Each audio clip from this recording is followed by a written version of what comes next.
I didn't know how to intro my review of the first season. I don't really know how to intro my review of the second season. But here we are, nonetheless. Centaurworld Season 2, the other season, because there's only 2 seasons. So, boy. All right.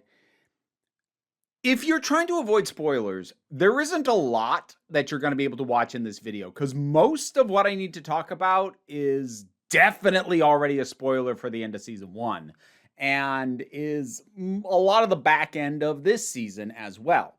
What I will say overall is I do like it, and a lot of stuff about it I kind of love, if I'm being honest. However, I'm still, even days after finishing it, I am kind of torn on just, how do I want to say this? There's a shift in focus from, I feel, okay, here's how I think I can word it without being spoilery. In season 2, there was a shift in focus onto basically what was brought up at the very end of the first season. And while narratively that kind of makes sense, you can't really ignore and pretend that didn't happen and not deal with it.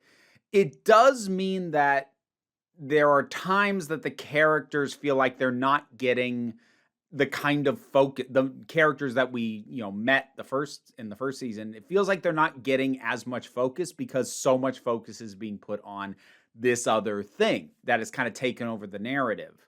And I'm a little bit like, but at the same time, I do think the stuff they do with this new focus is really good. So it feels like simultaneously gaining something amazing, but also losing something that was like, isn't completely gone, but is definitely diminished from what it was in the previous season. And that's kind of all I can say, spoiler free. The finale is nuts in a good way. That's the only other thing I think I can say. Now I got to talk spoilers. So that's your warning. If you're avoiding spoilers, you need to leave now. Okay, let's talk about the Nowhere King. Oh boy. So he is very much what I was referring to when I said the thing that kind of got introduced at the end of season 1, and it takes over pretty much this whole season.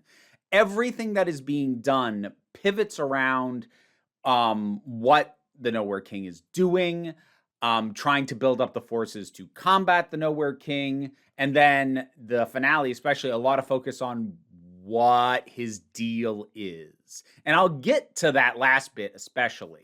But that focus does mean that we aren't getting nearly as much of a focus in on the other characters. Like, we're just not. And it almost feels like, and like, I am saying almost, because I'm not going to say definitively that this is the case, because it is used well enough that it does feel like it's not just an excuse. But Horse's entire basically backstory discovery superpower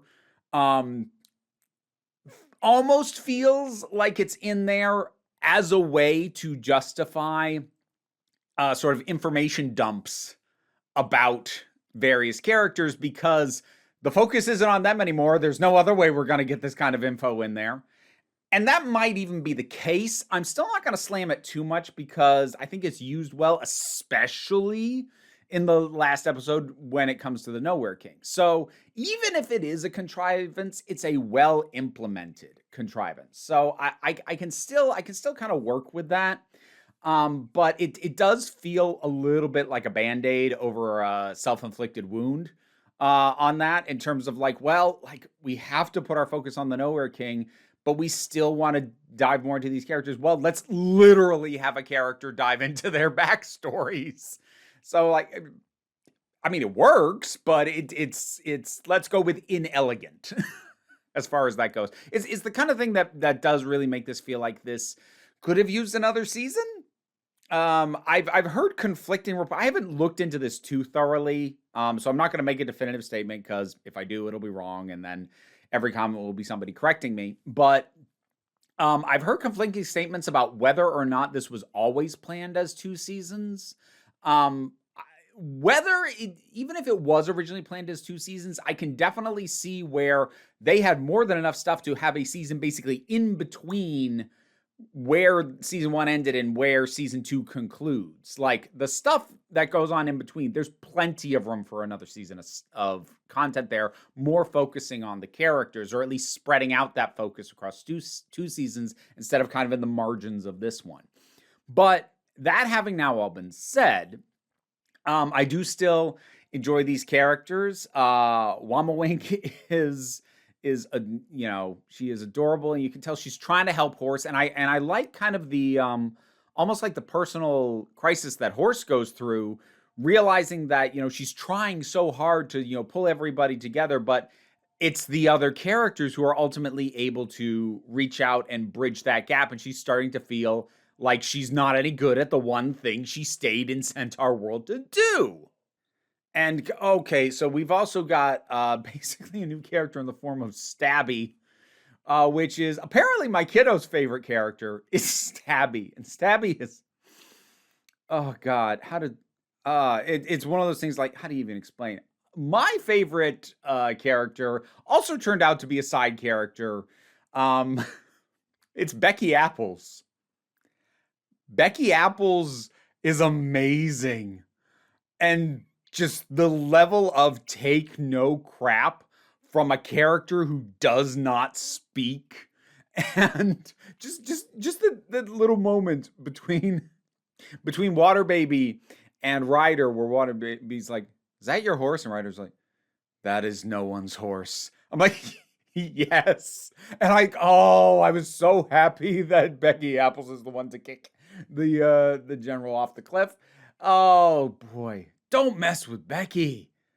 Oh, she's scary in like a really fun way. And it seemed like a throwaway gag. Like, we're gonna kind of personify this and then have Horse get all like, without having even met her, get all like, ugh, Becky. But then we're gonna do something actually really bizarrely fun with this other horse who doesn't talk.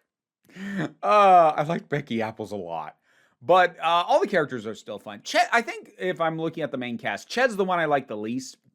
We do find out his deal in this one, because I knew immediately in the first season, like, dude, you've got some kind of deal, and I don't know what it is, but I kind of wish you'd get over it. And like, that's like unfair. He's not just going to get over his trauma. I get that. And I'm not even going to say it's an invalid way to portray someone who's been through what he's been through. I still got really tired of it really quick with just how single-mindedly antagonistic towards Horse he was. And the fact that it didn't even really back off that much after both the audience and Horse kind of found out his deal. And again, like, realistically, yes, I understand trauma is not instantly healed just because you were finally able to share it in some way with somebody, or they now understand you better and you understand that they understand you, or whatever. I understand that that's not a magic cure-all, but at the same time, this is a story that literally has magic in it, so I don't know, maybe throw me a bone on that. I was not a huge fan of Ched.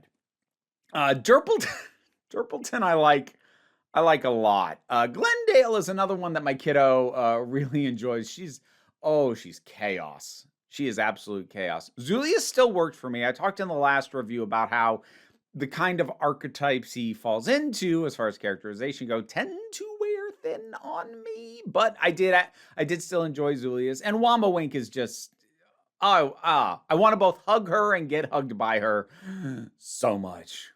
And, even all the side characters, there's a lot of fun side nonsense, whether it's Comfortable Doug, whether it's Jebri. And I like how many things from the first season circled back and got closed off, like Jebri's jacket, like the tiny versions of themselves that they can shoot. And it was asked basically in the first episode, where do they go? And it's like, that ever gonna come back? Oh yeah. Yes, it is. And it does. And it's fun.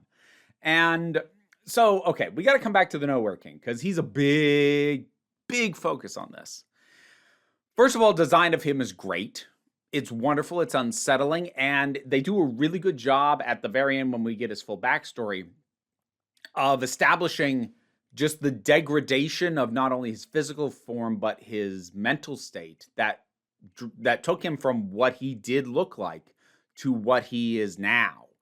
And initially when we just meet the elk, and it's like, okay, how did this somewhat innocent seeming elk become this monster?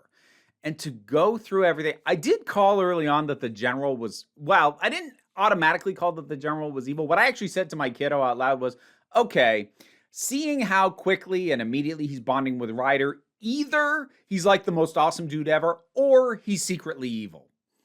So I did kind of call that. But seeing what was done, and more importantly, seeing all this stuff done in the pursuit of love, of someone who he never asked, do you want this? He just assumed it's what he had to do to love her. And this splitting of himself so that one part of him could be happy, and then just absolutely failing to not only take care and nurture the other side, but trying to bury it. And how that basically becomes a form of self-destruction so severe that it floods outwardly and becomes outwardly destructive. It's well done. In some ways, it reminds me of the better aspects of WandaVision, of how trying to clamp down and not accept a loss, a trauma, a part of yourself that you aren't prepared to deal with can ultimately hurt not only yourself, but hurt those around you. And it's handling it in a pretty different way, but it's a similar core theme. And that was one of the better things about WandaVision, as much as I complain about how that show kind of falls apart. But it's done very well. And one thing that I really appreciated about this is that it offers an explanation for the Nowhere King. And at no point did it ever come across to me that the show felt that this excused anything he did. You understand.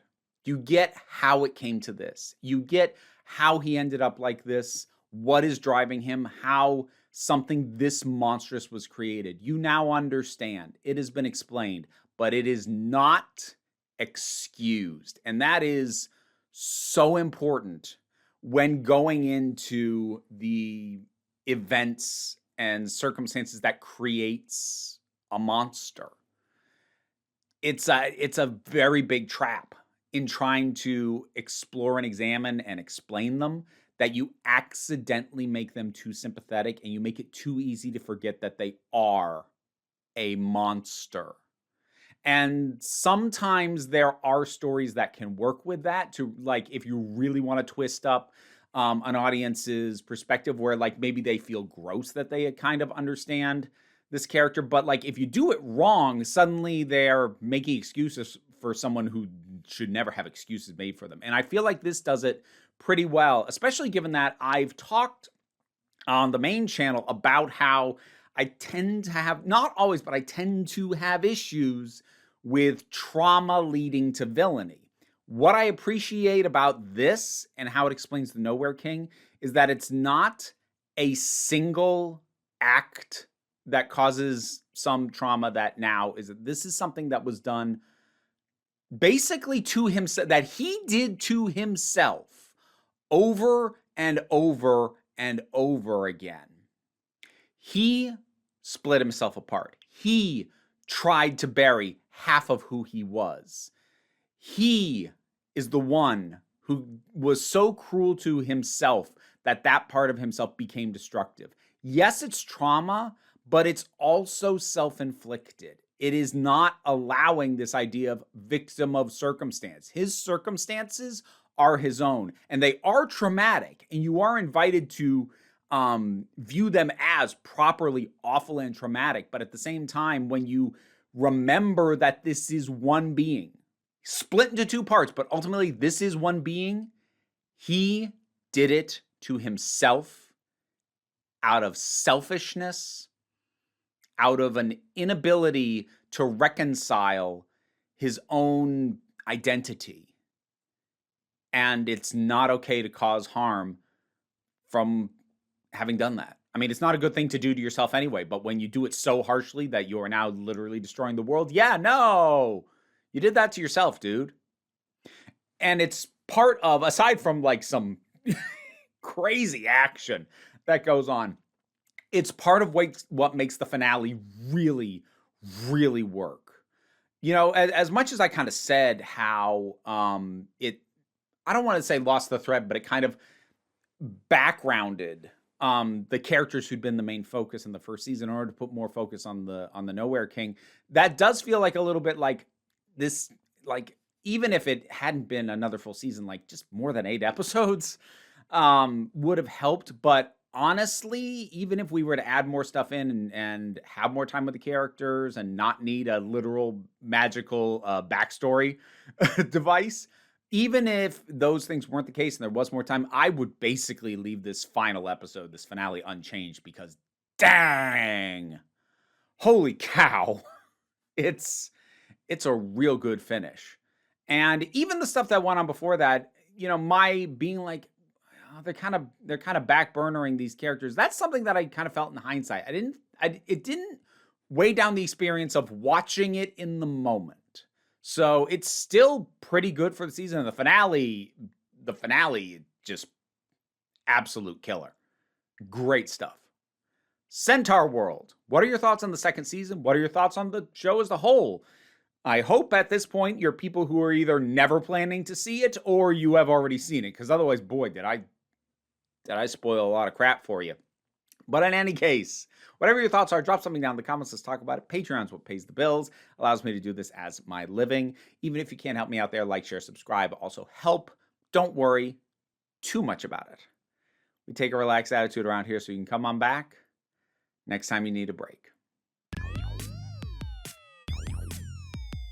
End credits, that means I need to shout out my top Patreon supporters. Robin Moore, Zupin Lutfula, Tarak, The Thing That Goes Doink in the Anime, Oliver B., Linda Walters, Emu Delkey, Leotha Boyd, Toy Loli, Becky Sparks, Renabi Likes the Poodle, Zach, Tracy Scrabbit, Angry Casperl, Adam RDL Taylor, Shay Legurle, Brendan LaRose, and TT. Thank you so much for your support. You can get your name in the credits too by checking out the rewards on the Patreon. You only tried to eat my earring once this time. That's much better.